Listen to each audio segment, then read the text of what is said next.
कई बार हम देखते हैं कि घर में कई प्रकार के संस्कार होते हैं या बहुत कुछ पूजा पाठ होता है। तो पूजा पाठ के बारे में तो कहा गया है कि हमें मुहूर्त देखकर इस कार्य को करना चाहिए। क्या इसके बारे में कहीं कुछ प्रमाण है? हाँ, इसके बारे में प्रमाण है श्रीमद् भागवतम में।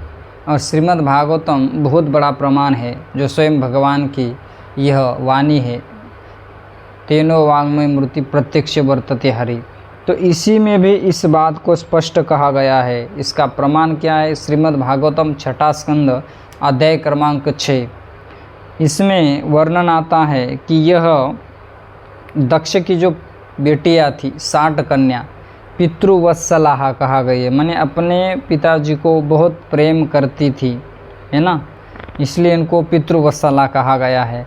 तो इस 60 कन्याओं का पहले हमें इसका पार्श्वभूमि इंट्रोडक्शन समझना है, फिर हम धीरे धीरे करते हुए अपने विषय की ओर मुड़ेंगे।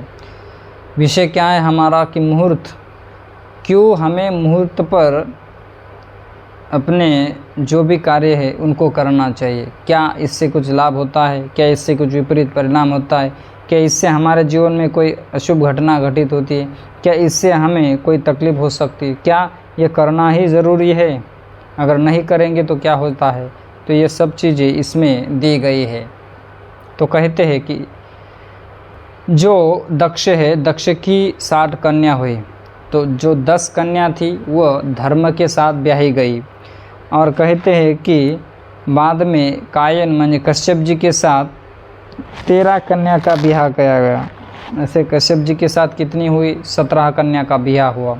तो अभी क्रम से हम देख रहे हैं कि 10 धर्म के साथ, उसके बाद 13 कश्यप जी के साथ, और फिर चंद्रमा जो है उनको 27 पत्नियाँ, 27 कन्या का चंद्रमा जी के साथ ब्याह हुआ। फिर भूत ऋषि, इनको हो गए 2 कन्याओं के साथ ब्याह, अंगिरा जी को 2, कृष इनको 2, और फिर जो बच्ची थी द्वे द्वे ताक्षाय च अपरे, जो अन्य 2 माने 4 थी, वह हो गए कश्यप जी। ताक्ष के पुत्र कश्यप जी के साथ इनका ब्याह हो गया। तो अब इनके हमने संख्या बता दी। तो कहते हैं कि इनका नाम है भानुलंबा ककुब्जा ईश्वा सांध्या मरुतोति वसुर मुहूर्ता संकल्पा धर्मपत्नी है सुतांशरुनु। तो यहाँ पर सुखदेव गोस्वामी कहते हैं कि सुन लो, ध्यानपूर्वक सुनना चाहिए हे सूत, धर्म की पत्नियाँ, है ना। तो अब इसमें इनके नाम बताए गए हैं, धर्म की पत्नियाँ। तो इसमें से वर्णन करते हैं कि जयंत मरुत्वत्याम बभुवतु मरुत्वान नाम की जो पत्नी है, इनसे जयंत हुए, और जयंतो वासुदेवांश उपेंद्र इति यम विदुः। कहते कि यह जो जयंत हुए, यह जयंत वासुदेव जी के अंश है।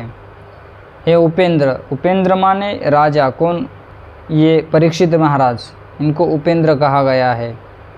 तो कहते कि यह तुम जान लो। इसके बाद नेक्स्ट जो वर्णन कर रहे हैं वो है पत्नी मुहूर्ता। कहते हैं कि मुहूर्तिका देवगना मुहूर्तायाश्च जग्गिरे ये वही फलम प्रयच्छन्ति भूतानाम सोसो कालजम। अब इस बात को हमें समझना है, इस श्लोक को हमें बहुत महत्वपूर्ण है, इसको समझना है। इसी प्रश्न के अंदर हमारे प्रश्न का उत्तर छिपा हुआ है। यह भागवत के माध्यम से हम देखते हैं। कई बार हम देखते हैं ना कि शादी है, तो शादी में वो जो ब्राह्मण का मुँह जो कार्यकलाप है, माने शादी कराना, तो वो मुहूर्त रहता है, उसी समय ब्राह्मण देता है। लेकिन लोग 12:30 बजे का मुहूर्त है तो 1 बजे 2 बजे या 3 बजे भी क्या करते हैं, शादी करा देते हैं। माने वो 8 श्लोक को पढ़ लेते हैं, है ना। तो अब देखिए यहाँ पर क्या कहा गया है इस श्लोक में। श्रीमद् भागवतम छठा स्कंद अध्याय भी छठा है। तो कहते हैं कि मुहूर्तिका, अब इनकी एक पत्नी हो गई मुहूर्तिका, और उनका एक पुत्र हो गया देवगना मुहूर्त, अभिमानी मुहूर्त देवता। ये हो गए। माने जो मुहूर्त के देवता है, जैसे हर एक चीज़ के देवता होते हैं ना, जैसे अधिक मास के देवता है कार्तिक, जैसे अधिक मास के देवता है भगवान पुरुषोत्तम, और जैसे कार्तिक मास की अधिष्ठात्री देवी श्रीमती राधा रानी, तो उसी तरह से कहते कि मुहूर्त के अभिमानी देवता, मुहूर्त के अभिमानी देवता, मुहूर्त, मुहूर्त माने शुभ समय देखकर शादी करते हैं, उदक शांति करते हैं, वास्तु शांति करते हैं, अलग अलग प्रकार के कर्म करते हैं। तो कहते हैं कि यह क्या करते हैं, अब नीचे सुनो, ये वै फलम प्रयच्छन्ति भूतानाम सौ कालजम। अब यहाँ पर जो शब्द प्रयोग किया गया है भूतानाम, भूतानाम माने कोई भूत नहीं है, भूतानाम माने हम सब जीव, जितने भी हमें इस सृष्टि में दिखते हैं, चाहे हम उसे मनुष्य शरीर हो चाहे स्त्री शरीर हो, तो कहते हैं कि स्वे स्वे कालजम, हम जो भी हमारे कर्म करते हैं, हमारे कर्मों के फल वह प्रयच्छन्ति, हमें प्रदान करते हैं मुहूर्त के अनुसार। तो यहाँ पर कहा गया है कि यह जो मुहूर्त के अभिमानी देवगणा, मुहूर्त के जो देव है वह हमें अपने अपने हमारे कर्मों के अनुसार हमें फलम प्रयच्छन्ति, फल प्रदान करते हैं। तो हमें अपने मुहूर्त के अनुसार ही हमें अपने कार्य करना चाहिए। क्यों करना चाहिए? क्योंकि मुहूर्त के अनुसार अगर हम अपना कार्य कर लेते हैं तो उसका अच्छा फल प्राप्त हो जाता है, शुभ फल प्राप्त हो जाता है। इससे हमारे जीवन में, परिवार में सुख शांति बनाई रहती है, सुखी से रहते हैं, परिवार चलता है। अगर मुहूर्त के अनुसार अगर हम जो भी हमारा कार्य है, शादी कराना है, कोई अलग अलग प्रकार के कर्मकांड करना है, उसके अनुसार अगर हम नहीं करते हैं तो इसका फल विपरीत प्राप्त हो जाता है। कहते हैं कि इसका फल हमें उल्टा पड़ता है, उल्टा फल मिलता है। जैसे सुख है, सुख के विपरीत में हम देखते कि दुख है। अगर समय के ऊपर, समय से, मुहूर्त के हिसाब से अगर हम ब्याह करते हैं तो सुख शांति रहती है परिवार में, वो लंबे समय तक परिवार चलता है, ब्याह हुआ जिनका वो चलता है। इसलिए हमें मुहूर्त के अनुसार ही शादी को लगाना चाहिए, माने कर देना चाहिए। समय है 12:10 तो 12:10 में ही प्रारंभ होना चाहिए।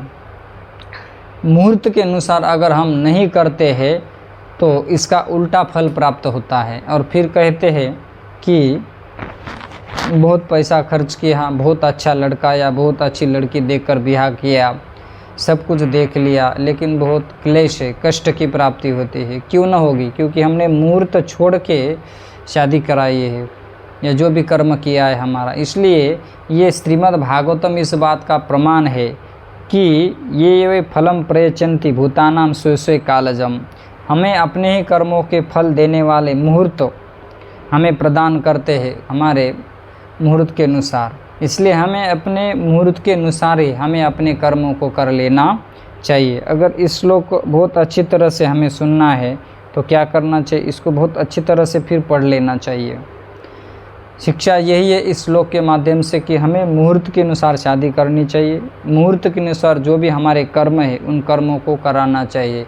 चाहे दुनिया कुछ भी कहे या कुछ भी मतांतर प्रकट करे या बताए, है ना, तो इन सब चीज़ों को हटाकर मुहूर्त के अनुसार ही हमें अपने कार्य को या शादी को कर लेना चाहिए। अगर नहीं करते हैं तो उसका उल्टा फल हमें प्राप्त होता है। इसका प्रमाण क्या है? यह भागवतम, ये वै फलम प्रयच्छन्ति भूतानाम, जीवों को फल प्राप्त होता है ना। मुहूर्त के अनुसार किया तो अच्छा, नहीं तो इसके विपरीत फल पड़ता है। इसलिए हमें मुहूर्त को देखना चाहिए। जैसे पुत्रों का नाम रखना है, नामकरण संस्कार, मुंडन संस्कार या अन्नप्राशन संस्कार, तो सब कुछ करते हुए हमें क्या करना चाहिए? मुहूर्त देखकर कर्म कर लेना चाहिए। ग्रंथराज श्रीमद्भागवतम महापुराण की जय। श्री कृष्णचंद्र भगवान की जय। वृंदावन धाम की जय। जय जय श्री राधे श्याम।